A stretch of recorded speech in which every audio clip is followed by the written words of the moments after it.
A very good afternoon to all of you. MLF is a social entrepreneurial wing of MCCI, where we passionately promote women empowerment and address and discuss women-related social issues and present them to the concerned government departments and various organizations. We also initiate vocational and self-development programs through workshops. On behalf of the MCCI Ladies Forum, I thank all of you for taking out time to be with us today. Let me start by introducing our guests for the afternoon. Archana Doshi, an engineer by education and a food entrepreneur by choice. She is the founder of Archana's Kitchen, the leading food and recipe platform which promotes healthy cooking and mindful eating. She was featured as a Google entrepreneur on the web for her outstanding work in digital space for food and was the inspiration for the first Google Chrome ad on national television in India. Welcome, Archana. In conversation, we have Pooja Baid from Kolkata, who is the chief mentor at Piccadilly Square and founder of the Chutney Co and Drum Roll. These ventures received national and international recognition, such as the Lux Life Award, India International Cafe Award, Times Food Award, Telegraph Food Award, to name a few. Delighted to have you, Pooja. Now you may take over. Thank you so much. Thank you. It's a real pleasure to be associated with this virtual session that we are doing today. And a very warm welcome to you, Archana. I'm really excited about what we're going to have discuss in the next few minutes, and I'm sure most of the viewers tuning in will also have a lot of questions for you, seeing your journey. So we'll probably keep the questions towards the end, and whatever questions anybody wants to ask, they can drop in a message on the chat box and we can take that up. So moving right into your journey, Archana, it is such an inspirational one. Like, you started in 2007 when the digital world didn't really exist like it does today. How did you dive into it? Like, what led to it? Interesting. Thanks, Pooja, and thanks, Manasi, for the lovely introduction. And Pooja, lovely connecting with you.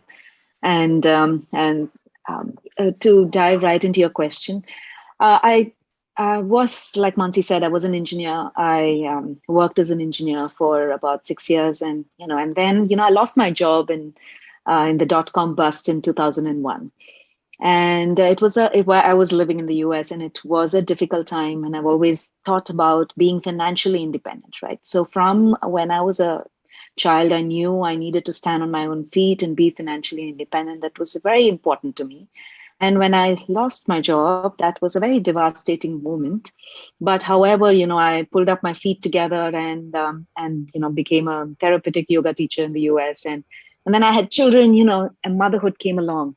And as my children started growing up, we moved back to India, and in 2007 itself. And I always loved cooking, and I live to eat, and I've always lived to eat since I was growing up. And my mother would be tirelessly cooking up idlis and dosas, and it would not be enough for a person like me. So and I love to cook as well. And I used to host a lot of parties, and people always told me, why don't you start writing a book? That would be a great way to start maybe a new journey and not be a software engineer anymore, which I wasn't very pleased about doing anyways. That's something that I didn't want to do. But, education, as they call it, sort of drives you in a way to move in a certain direction. And on hindsight, I'm glad I actually lost my job. And it sort of gave me a reflection point to think what I wanted to do. Teaching yoga was one of them. And, I was always into health and fitness. And then, cooking is definitely was one of my passions, and I loved eating and cooking as well. And so writing a cookbook was something that a lot of people told me I should do, because I think I had a flair for telling people how to make dishes very easily. Which is when actually there was an internet revolution going on writing blogs. It wasn't very popular in India, but while I was living in the US, I knew I used to read a lot of blogs and run recipes. And I said, okay, why a cookbook? Let me start Archana's Kitchen.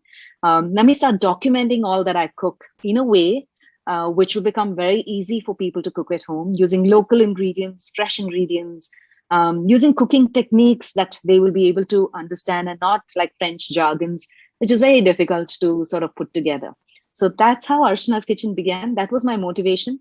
My motivation till today has not changed. I want to inspire people every day to put healthy food on their table. And that's something that I am constantly working on. And that's where we are today. Yeah. It's wonderful. Like, from starting out from your small kitchen to now having reaching out to so many homes. Like you have like over 1 million followers across Facebook, YouTube, all of that. So tell me something, how much hard work goes into actually putting a recipe out there? Like it's very easy for us to quickly just, like when you're running out of ideas, to just log in and get the ideas from you. But what really goes into making them? Absolutely, right? So writing recipes is definitely a science, in my opinion. The reason is, a lot of times when we cook at home, ek chammach dal do, ek mutti bhar ka something dal do, right? So you're constantly, hum log measurements bahut andaz ke hote hain. So we are always cooking with, measurements which are just off our mind, and that comes with experience, and that's absolutely okay, right? Over a period of time. But if I have to actually tell people, if I have to document a recipe and kisi ko batana hai ki aise banana hai, and then I have to share the ingredient quantity, then I have to actually measure it correctly. So when I started documenting recipes, so 1 teaspoon is a very standard measure. Ek chammach, bada chammach, choti chammach, is not a standard measure in India, right? Every home has a different chammach. So how do you sort of normalize that and standardize that? And not everybody has measuring spoons and measuring cups or weighing scales. And all of this was constantly at the back of my mind when I began writing recipes and creating recipes for the website. It took, I think, close to about 3 years since I started to actually fine tune the art of writing a good recipe, so that anybody who has never cooked a recipe before, they've never entered a kitchen before, that's the person I'm targeting, that he or she should be able to get into the kitchen, look at the recipe and make it. From not just ingredients and measurements of ingredients, but also cooking techniques. So you can just say, writing a recipe, you can just say, just saute it and then uske baad boondo usko aur fir uske baad tomato puree dalo. But how much to boondo, right? And till what color, till how many minutes, on high heat, low heat, kisi ka gas hai, I had to sort of fine tune. India works on gas. Now there are people looking at induction cookers for cooking. So you have to adapt to changes and to people's cooking techniques and uses. Pressure cooker cooking, very popular in India. How can you make better use of pressure cooker in making many dishes? How many whistles? And there are so many nuances to writing a recipe, so that people don't have to think, how much do I have to saute, or when do I add the next ingredient in the cooking process? So as I cook, I used to constantly keep thinking, this is what I'm going to write. And that's amount of effort that it takes. And now I actually write recipes blindly. I know exactly the process that goes into it. And training my team to do that was a challenge. I had to ensure that they cook and think the way a user wants to read it, because everybody is used to cooking in their own way. But then when you have to cook in a certain way where you want the customer, the user, to actually experience have a good cooking experience in their kitchen, then you need to have like a well-documented recipe of the steps and ingredients which they will understand. So this is what goes behind the scenes of writing recipes on the internet. It sounds like a mammoth job, and especially when you have over 1,000 recipes. I can only do the math to understand how much work has actually gone behind. Close to 10,000 recipes on the now website. 10,000, oh my God, that's amazing. And it's not just the writing. What I've seen, and I think what works with everybody is also the visuals, the Yes, pictures that you absolutely. put up, and the Yes. videos that you make. So, Correct. like, how did you master this skill of taking pictures? Because I can't take one right picture. Like, always, my focus is off what actually should be the focus, and how did you get those skills? Like, what did you do? Like, if, like, say someone like me wants to take better pictures, how could I do that? Very easy. See, there are different types of pictures for different types of businesses, right? So Right. now you are into a restaurant. Aapka pictures alag hone chahiye, and it has to be different because you're serving a customer, and it has to be not taken off Photoshop and put, right? Because it has to be your product. Correct. Very important. You can't take it out of Shutterstock and all the stock images and put it. It has to be your product and what people are going to experience in your restaurant. Right. Extremely important. Right. So hence taking a good picture which actually drives people to your restaurant is important, right? And because they want to they're paying money for it and they want to experience that visuals and the taste and everything else. But when it comes to so that doing that is important, and hiring, sometimes if you're not able to do it, you should just hire a photographer if you have product business. But for something, I mean, I was also interested in photography. I love my cameras, and I know I'll go into that just a bit. So the way I look at taking pictures a short list of all your skills, from engineering to being a yoga teacher to having photography skills.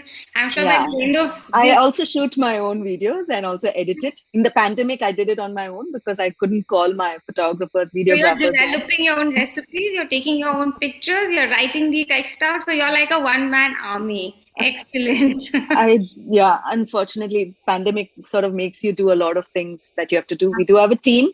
But yes, so going back, for me, the audience needs to know that the picture that is on the website is not too intimidating. So because they're going to cook the recipe. So it is very simple. It is just placed in a nice bowl with maybe subtle accessories around. But the food that comes out when just kept on the bowl is exactly what is cooked till the T. It is not half cooked. It is not colored. It is not photoshopped. It has to be. That is how I build trust with my users. When they come to the website and they say, "Acha, ye sabji dikh raha hai, acha recipe easy hai, aise ban jayega to I'm happy," right? So that is extremely important. Even if it's like a rajma masala, right? As simple as that. It has to look like rajma masala and not. It should have some broken pieces of rajma. Hamesha hota hai. Nahi ki pura. It should all be like perfect, right? So it is important that. Because home cooking is different from restaurant presentation and experience. You can get that, but that requires a different effort and skill for cooking. But here I'm actually targeting an everyday cooking audience. And for them, they need to know that if they cook as well with the same ingredients and techniques, unka bhi aisa hi result aana chahiye jo website mein dikh raha hai, right? So that is very important. Input on being as authentic as you can in your... Correct. Absolutely. Yeah. Because that is what they will experience. They need to experience what you experienced while making it. That's true. It's a fancier looking presentation might lure you to the site, but then you'll be disappointed with the end result. So earlier we had fancy cameras, but now we take from the iPhone. So we do have a phone. Any phone with good camera works. But so I take all my pictures on the phone because it's so much more easier. And I do have a lot of lighting, but for photographs, I don't use any lighting. I just put it up in broad daylight, put it up in the balcony or, in an office balcony, whatever. We put it up there and then we take the picture. Right. For videos, of course, you need lighting and you need microphone and all of that so that you have a good presentation for the audience and they're not struggling listening to you. So that is important. Yeah. So like so many of these apps have also come out, right? Which kind of help you in, is there, like, say if you had to pick your favorite app for editing a picture or a video, what would you pick? For edit, I most often I use Lightroom for my photographs, and for videos I use since I use a Mac, I use Final Cut Pro. It is very easy to edit, and my team also uses that. It's quite easy. When we, But however, there are many websites which help you edit. We also use Canva a lot. Right. Canva helps you in giving good, like for example, creating the right story with text. And if you're doing social media, then using Canva has free accounts as well. So you can also paid accounts if unless needed is required. Otherwise, they have a lot of free templates which you can use before posting on social media. So so that's been like a blessing in disguise. So we didn't have the need to hire a designer in-house, because all of us can, pitch in to edit those pictures using Canva or Lightroom. It was quite easy to do. Yeah. So it's completely like self-taught. Did you do any courses to help you No, along the way, or you just no. mastered the skills on your own? I think my engineering helped a bit. It was not rocket science. Of course. I'm good with technology. I continue to dabble with my website and keep it updated on my own. So the website is not outsourced and managed by any third-party vendor. I do it. But yeah, so those are some of the pros of being an engineer, which I don't want to think about. But yeah. But I'm sure like it's something which, if like these couple of apps and sites that you've mentioned, in our free time we can also kind of Yes. So Canva has an app. Canva has an app as well. So on mobile phone, they have a lot more free templates than the desktop version. So app is so much more easier when posting on social media, because you can download it on your phone and then just put it up. So, and most people are into, and then there are a lot of these video editing apps as well. Like these days, reels are more popular and people like to create more reels. The entire scene of creating content has changed nowadays, right? And the website, the new creators, the new people who are coming into the industry, they have a lot more options to begin with when I started. I mean, we didn't even have Facebook when I started. I had to use email as a source to actually market and tell people, hello, we have published a new recipe, or I have to use word of mouth and call people and tell them, take a look at the recipe and cook and see, and type of thing, right? So Facebook and Instagram has absolutely changed the way we share content. Everything can be done over there. And there's no website needed for people anymore. So people have become creators on social media itself. And so it becomes easy. So there are a lot of these apps called InShot, which help in video editing. So it's pretty handy when it comes to, and you can just cut and trim and add music, add text. Everything can be done on the phone. Yeah. Right. For many people, who do have these treasured home recipes, like your Martin and they want to put it up and they want to project themselves also on social media now, because it is so easily accessible. But getting it right and presenting it in the right way is challenging, So using the right techniques is important for you, because it's everywhere it's mushrooming. Like how does one stand out in this crowd? Because it is something which is accessible to everyone today. Correct. So very simple, right? So what is important is to believe in what you're doing and truly believe that you are there are two types. One is you do it for yourself because you like it and you want followers.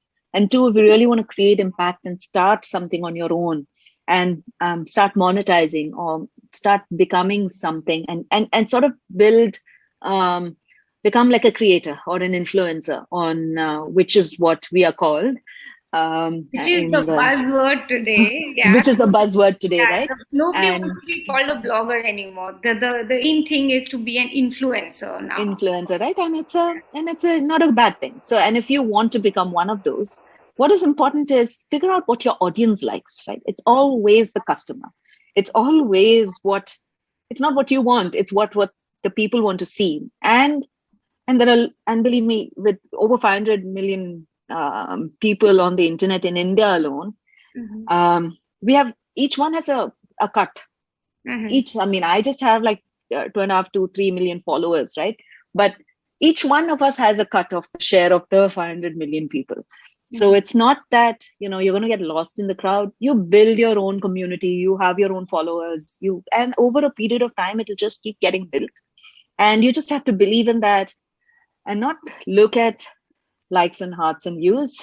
Just look at the engagements that are happening, see the value that you're creating. Are people value creation is something that I strongly believe in. If you're able to give back and create value to the society in whatever content that you create, then you actually have a soul satisfying job that you're doing. And once that happens, you will start wanting to keep doing more because you've started creating value. If not, to starts with 5 people, then you move on to 50, 100, thousands. And that's how it grows. And it's a journey. However, these days journeys are faster because of social media. But patience is important. Consistency is important in do whatever you're doing, right? We can't just give up. Yeah, you have to believe in yourself. That's true. It is a time-consuming job to even build content today. It is very time-consuming, yeah, especially only constantly looking at number of followers, but and especially with new things coming up. There's stories, there's reels, then there's and it's about what you don't have to join the bandwagon, but you have to be up to date with technology. You don't have to do random moves, but continue to create value that you think you believe in. Everybody has a space to show their content, right? But it is important that you have to stay up to date with technology, and you have to be where the users are if you want to create some impact. There's no choice. I think that's an interesting thing you said, that you have to move with what's happening, because for me, I think the digital space is more like duplicate space. If there's one particular music that people are using in their reels, then everyone's using that same music in the reels, and they think, okay, this reel is going to give me like a lot of views. Like, there was this dance move that happened, which people were doing. So everyone, like, it doesn't even make sense with your brand or what you're doing, but you have to be doing it because everyone's doing it. Yeah. I think that's the trap of social media. That's the trap. So that's where you have to draw a line. Is this what you want your brand to be? So that's where I drew my line, what I wanted to be. And I decided I'm not going to do any of that crap. I'll do my own reels. I'll do my own stories. And that's what my audience will like. And people who want to continue to like me will like me. Exactly. So because, this is a very important thing that you're saying, that you need to know what you want to, what value you need to add. Like, I think that is one thing we tend to get lost in. Correct. Because, people who tend to become influencers, or, they get maybe brands who want to be endorsed by them, then they start endorsing everything under the sun. Like, one day they will be endorsing furniture, the next day it'll be apparels, the next day it'll be Amul cheese, and then they kind of just lost the plot. This is what I see very often that happens in this digital space, because it's very easy to just take over whatever comes to you. Absolutely. Just for example, since you brought that up, right? I've always stood by a stance that I will not do processed foods, be it juices or be it anything that's too much with chemicals or chips. I just say no. I'm like, I don't believe in that. I don't do non-veg. I don't do meat. I mean, these are some things I believe in and I just don't do. And then in the lockdown, there's tons of brands who would come to you and say, sanitizer, do influencers. And then like, Godrej is coming and Dettol is coming. I'm like, come on. I'm not doing any sanitizer. You don't need any influence to use a sanitizer, to be honest. I'm not doing sanitizer. And then people then say, okay, do vegetable wash. I said, I wash my vegetables with water. I don't use any vegetable wash. Thank you for saving my money. So please, I don't want to use vegetable wash. But yeah, so it's about the stance you take, right? So if I don't do something, unfortunately, I have to take that stance, or fortunately, because I don't want to wrongly influence my users in something that I don't believe in, right? So that is important. When you become an influencer, it is very important that you need to know that people are watching you. And if they watch you doing something, then you become an influencer. Even if, like, for example, if Virat Kohli is doing something strange and if he probably endorses an alcohol brand, people will not, like it, right? So he wouldn't probably do that. As a sports person, he needs to do fitness, so he needs to do something else. But I'm just saying, so wrongly influencing something is, with great power comes responsibility, as they say. So it's important to use that in the right way. So that brings me to the fact of, since you brought up this whole influencing conversation, that brings in monetization, right, in your entire portfolio. Because I believe your recipes are free for access to everybody. So you don't need to pay a subscription to get one of the wonderful recipes that you have taken hours and days to kind of perfect. Yeah, correct. So how does it work? Like, how do you monetize a platform? So these days it has become a little bit more easier because of various different forms of content and the word influencer that you've used. When I started off, it was Google ads, the banner ads that come on on the websites. You see ads on the website. So, and that continues to be there. So on the website, we have banner ads, and based on the traffic, amount of traffic you get, we have close to about 2.5 million page views, a monthly visitors on our website. So based on that, you keep getting, ad revenue. So and that is this, you're getting ad revenue based on the traffic that comes to your site. How do you bring the traffic to your site? So that comes with constant work. So this is now almost this year will be 14 years into the business, right? So constant update of content, fresh content, adding more videos, adding whatever is needed by the audience. And constantly building in new stuff like weekly meal plans. I mean, over the period of years, it was just not recipes. There were layers and layers above it. So whenever it is a content-based website, right? So it needs to be updated with content all the time, which the users find useful. So Google has now become very smart as a search engine. And so when people come to the website, they just know, based on, I use Google AdWords as a revenue monetizing tool for my website. So it knows that who are the genuine users, what is the genuine content, is this a good ad, is it not a good ad, and is the content being updated, and based on that your page rank goes up and your users also, and the more genuine value you keep adding, not spam value, then it needs to be consistent, right? So content is all about consistency. So that's one way of monetizing on if you have like a platform like a website, right, or an app. And the second is digital, influencing. Right. So you see ads on TV, and there are people who do ads on TV. So those are ad formats. So, but in the digital world, ads work very in small ways. Yes. Like for example, if the Nike creates a beautiful video, it's all about storytelling in the digital world, right? So it's about for brands, for any brand for that matter, if they are on digital, if they would just say like do an ad, if it's on like an ad which is even on TV now, things have become more story friendly ads, right? So not just plain buy my mixer grinder type of thing. So on the digital world, it's about content based advertising, which is what I specialize in for brands as an influencer, and sometimes I also endorse brands, become a brand ambassador for a few brands. So where we actually, I do videos, I use as their products as a product placement on my recipes.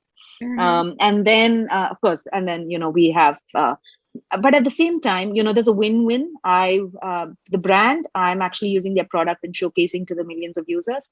And for the user, I always tell the brand. So when it comes to doing content, I have some very strict rules with my brands as well. I tell them I need to ensure that whatever content I'm creating is creating value to my users. Otherwise, it's a loss for you and it's a loss for me as well, right? If my customers, my users are not seeing value in the content that I'm creating, the recipe that I'm creating, in the way that they can use a product, then it doesn't make sense. Like for example, if Britannia, when I did Britannia cheese, I had a long relationship with them. I had to ensure that I do stuff which my audience will relate to. And would be able to use it, and it was a brilliant engagement. Until date, I have people coming and telling me, "Thank you for introducing us to Britannia cheese, for using recipes." Right, so it sort of stays in your mind because you created value, and they enjoyed the content. They looked at an afterthought is cheese, but at the first thought is content. Right. So that's one form of. So that's how I sort of ensure that I stick to my stance and my principles of content creation, right? So when it comes to influencing as well, you need to ensure that you have a good understanding with the brand, and the brand understands you. Not do everything and anything because you get the money, right? So that is important. So that's one way of monetizing, which is the most popular form right now. And once you build a certain set of followers, marketing agencies start coming to you, and brands start coming to you directly as well. and then you start monetizing that way. So it is a journey. It is a very interesting journey. And it's a very rewarding journey as well, both ways. Right. So I think from what I gather from what you're saying is that you have to constantly stick to the path you've taken and accordingly build content which walks with you on that path. Correct. To kind of move ahead. Because, for us, like on the surface of it, Archana, the thing is that digital world seems very simple because it's something which everyone can do. We all have Instagram on our phones. We can all post a picture. But what you're actually telling us now is what goes behind a simple reel that gets made. The amount of thought that goes into it, the kind of story that you need to build around it. So it's not just simply taking a video and putting it up. Right. So that's what kind of differentiates a video which gets 1 million views vis-a-vis a video where we are constantly checking our phone to see, "Arey, ek aur like aaya kya? Is there someone else who's watched my video?"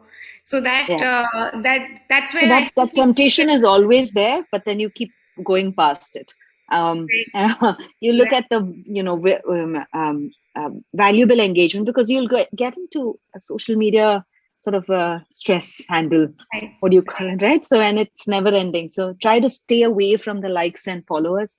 Is my tip. Quite a paradox, right? Like what we intend on doing is getting more likes and followers. But so that's not the intent. Level, it's important to kind of stay away from it to actually get there. So it's quite a paradox like that. Correct. So have there been like certain videos that you have made and that have kind of just turned out to be disastrous or have kind of backfired? And have you been in the middle of a mess like that? So many. I wish I had clips. I remember, I have so many hard disks of content. I wanted to rummage through and share some clips, but it was very hard. I was like looking over, like I have some 20 artists, but it was hard. So I'm just going to share a lot of instances. Yeah, I'm not perfect. We all go through that, but on the videos we do tend to make it look perfect. By the way, I wish I could share the perfect ones. Like, for example, there are certain things that you don't make often, but you know how to make it. Like, so what happened? See, ghee is something that I've been making all the time. That this is a blooper, right? So sometimes when you're making ghee, the froth comes up and it overflows if you don't use the right vessel. And the ghee was overflowing, and then I'm shooting, and we're all running, doing something, and how to stop this ghee and but overflow in the camera, So it was like a hilarious shooting experience. So because when you're shooting, when you're taking videos, especially, you're talking, you're looking at camera, you're ensuring that everything is in place. You're doing multiple things apart from cooking, right? So now, when all of that is happening, and you have a team, of course, but who's looking at the cameras, and it's just a lot of energy that takes out of you that you have to. I don't write any script. Everything comes from my heart. I just speak, right? So for me, over the years, it's just become natural that I keep talking, and I talk too much. So on my food, because I want to explain every detail, and in the process, ghee overflowed. Like I was telling them, ghee, matlab ye froth aayega, to usko sim karo. I was like, and then in my own camera, the whole thing went up. So that is one. And then jalebi, right? So when I was making jalebis, I make jalebis often. But in the video, when it's happening, the round circles will not come because you're looking at the camera and talking and explaining, and you're doing that circle, and it all those circle is coming. I said, "Kya camera mein shoot raha hai?" So these things are so common. And then after that, we'll say, "Okay, take my clip of what I'm spoken, and then bring in the correct video, hand action, and then merge them together." So so these are the things that happen in behind the scenes, because it is a challenge to cook and then talk and then do and have everything in order and in place. Complex recipes are challenging and very exhausting when you're shooting videos.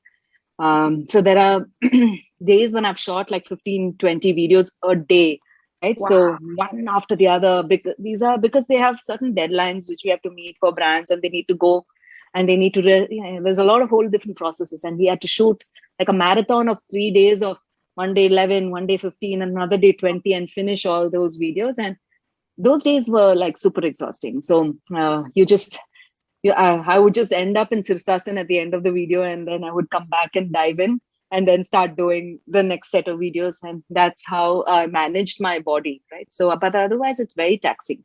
Content creation is very, a lot of, especially recipes. I'm assuming dance and other content creation is also hard. Everything requires thought. Right. Every form of content creation requires a lot of energy and thought and consistency and practice, and not give up. So if any of you are into and want to do that, it just be passionate about it, right? Be passionate that you just enjoy just giving it back, and you're creating some impact and you want to give it back, and just keep putting that thought in your mind that just gives you the energy to do the right thing. It's really inspiring to know that you can continue to motivate yourself for 14 years to do something. I mean, it's, because a lot of people take blogging and influencing to be a hobby, so it becomes like, oh, like this is a new thing I'm doing these days. And it's a fad, and it kind of fades off. But for you to consistently build at it and to actually make it your profession, your career, it's quite remarkable, the way in which you've done things. But did Thank the you. pandemic slow you down? What kind of an effect did it have for you in the blogging space? So the pandemic was a very, very mixed thing. So we had like 3x traffic on our website. People were cooking more at home. And I started live cooking sessions because it was easier to take videos. It was easier to just cook live than to shoot videos. There was no production team, nobody to, and then till, and all of that, right? So it was very, very busy pandemic for me, because I had to manage my servers got overloaded, and a lot of those things we had to sort of tackle. But it was still like a delightful experience of the traffic we have never seen before was coming in, right? So suddenly it went 3x, 4x, right? If we had like 100, 200 visitors a day, it would just go up to like 700, 800, or much more, right? So that's the kind of what I meant is like a per minute. In an hour, we would have 200, 300 in an hour, and then this would go up to 700, 800. And at peak times, at 6 o'clock, at 9 o'clock. And so people are looking, and I'm just looking at the numbers. So it was a fun time, very hectic, because you had to constantly ensure that you're giving back. We had to I had to create more content for those people who are actually getting into the kitchen for the first time. A lot of bachelors were pinging us, asking for more recipes and little more detail. So we were giving a lot of hands-on support to many of them, and as to what pressure cooker to buy, what pan to buy, and things like that. So those went in as well. And after that, when I did the live cooking classes, I did it for about 3 months. And then I had to pause because my kids' online school started. Right. So when I did that is when I really learned that what are the things that people are actually missing at home? What would be useful for them? They were wanting to eat millets. They wanted to become healthier. They wanted to go less on sugar, and a lot of other things came out of it. They wanted to get better at baking. In pressure cookers and kadais and whatever that they had, right? So the live cooking classes gave me a lot of insights in that, because bakeries and people were not ordering too many things outside in the initial wave. So you had to teach them baking from scratch. And then at one session I had about 200 people on the live session, and around 100 people baking along with me.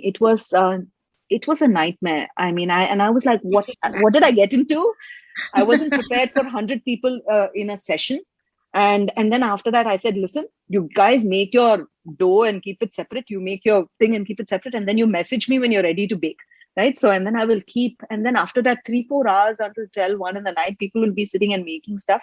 And I would keep messaging them, send me a screenshot of your microwave oven, send me a screenshot of your panel of your OTG. And hand holding them to use their oven, right? So this gave me a lot of insight, and which is when I've always wanted to build my own brand of products, but hadn't had enough time because I was running another business, which is this website, right, and influencing. So, but the pandemic gave me that break from being an influencer. No brand was spending more money on marketing. So, which was actually a good thing for me. It got me time to think about what next for Archana's Kitchen as a brand. And this live sessions actually gave me a lot of insights into the users and the customers and what do they need. And which is when I decided I was going to start launch these products on baking mixes, right? Because I was initially thinking of masalas and spices, and which people don't usually get in the market, or you do get, but they're not as great as we want it to be. And I said, okay, I'm not going to get into masalas. This is going to be it. It's going to be ready to bake mixes or ready to cook mixes, anything that they can put together at home easily and feel a sense that they have made it at home. So that's how Archana's Kitchen, the baking mixes were launched. So our cake mixes and cookie mixes. So it's going to be a year this April. I launched it in April 2021. And the journey of launching a product, I've created products for so many brands, right? So, but now creating it for myself, finding the right supply chain of ingredients, finding, the logistics, especially packaging, design, the right packaging, which will have shelf life. And then, looking at shelf life, doing that testing. So it was a beautiful journey on its own, a lot of learning experiences in creating my own products. Again, I did it all my own. Didn't hire a food scientist or anybody. Everything was absolutely on my own. Called suppliers in Rajkot, Ahmedabad, this place, that place, packaging.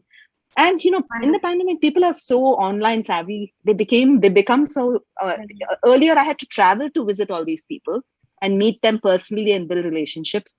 But this was just seamless. It was just, I have like best relationships with all my suppliers now, just on the phone. I've not met them, right? So it's been a great learning experience. Archana, so if we want to buy any of your mixes and all, where do we buy those mixes from? You have to go on your website, or are they available? Yeah, so that's on the website. It's on Amazon. We have shop.archanaskitchen.com, or you go to archanaskitchen.com. There's a shop button there, and it'll direct you to the website. And we are on Amazon and Flipkart as well. So currently only online and not in any of the offline stores. I'm yet to, wet my feet into offline, but I'm thinking I'm still comfortable with online, and it's doing really well. So we're going to be online. So yeah, do try out our mixes. It is. Pooja, we could probably take one more question of yours, because now time is running short. I think I would. Can I ask her a question? Of course, you don't mind, Pooja? Go ahead, Manasi. Archana, how do you deal with trolls? Yeah, because see, as now when I see Pooja and when I see Archana is all about simple food and simple living. But if I go to Pooja's restaurant, I don't want to eat a normal rajma chawal there. Correct. So for me, maybe Archana's Kitchen won't give me that value addition that a Pooja's restaurant would give me. So have you had a lot of issue with trolls and things like that also?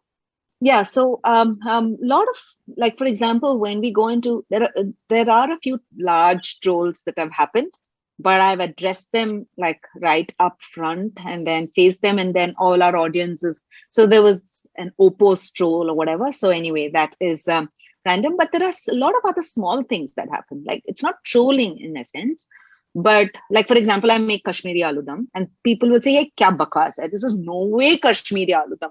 How can you be an insult to Kashmiris? So now, those things happen like almost on an everyday basis.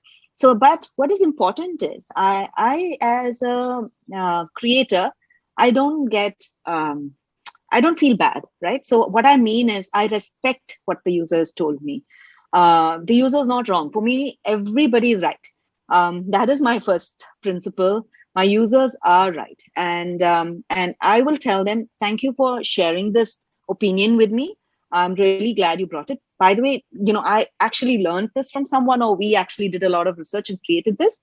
We could be a little off from the recipe that you make. We would love to learn from you. And always we have won them back, and they share the recipe with us. And oftentimes they would come back and, put their recipe on their own on our website, and we give them the credit, right? So this is how I sort of deal with my audience. So these are the kind of things that keep happening often. And this is normal, right? Because everybody has like a Marathi Goda masala, means I make the best. Like, sambar powder in my home is different from sambar powder from my another friend's home who's an Iyer or an Iyengar, right? So and the Gujarati dal dhokli will be different from my home to someone else's home, right? So each one makes a different. A bakri would be like, acha bakri mein you don't add atta only, you add only jowar, Marathis will tell. So I'm just telling you, but in Gujarati you add all kinds of things and khichdi. So things like that would happen, but that's okay. So you need to learn to address I personally address every single negative comment, and I try to convert it into a positive comment, positive message, right? Because at the end of it, I want to spread positivity. My users are important to me and I want to respect them. They have come back and said, hello, this is not right. Maybe the way of communication is not right, but I need to understand that, and I need to grow over them and understand that and reply back in an apt way. So when you do that, you're always on a win-win. The moment you take things to heart, then it becomes very hard to live on social media. So the first principle is to try to convert everything into a positive, and then you will start winning hearts and you will feel good for yourself as well. Otherwise, I think social media is like a monster. Yeah, it can get you depressed. I think that's so much information available in one 45-minute packed program that I think tomorrow, if I want to start something, I already have a kickstart because of Archana Doshi. Yes. And in fact, for those people who've not been able to log on for some reason, this would even be on the Facebook page, MCCI Facebook page. So they can always go back and refer to this video. So all those people who you think would be interested, maybe people who've logged on, their relatives or anybody, please pass the word around. It will be really helpful for them in case they're interested in starting something on their own. I think the kind of insight Archana has shared is fabulous. Yeah. Thank you. I think we need to bring the session to an end because we've already crossed some time. Okay. So basically, this pandemic, there's been an epidemic of webinars, but I personally feel it's a great way of connecting and learning in our own space and time. Otherwise, I don't know when I would have connected with Archana and Pooja together in Calcutta. So I think I'm very grateful to each one of you for joining us. And thank you, Archana, for inspiring and encouraging all of us. And of course, Pooja, special thanks to you for moderating today's session. Thank you all of you all once again. Thank you. I completely enjoyed this session, Pooja and Manasi. Thank you for having me here. It was a pleasure. And I think there's a question. Sorry to interrupt, ma'am. There's a question. Sure. Okay. There's a question, Shweta Damani. Okay. Yes. 1 second. Why did you discontinue the red velvet waffles? It's for Archana ji. Did you mean the recipe of red velvet waffles? I do have red velvet cake mixes. You can make waffles with them. Should I get her to talk? Yeah, sure. Okay. Why I discontinued. Yeah.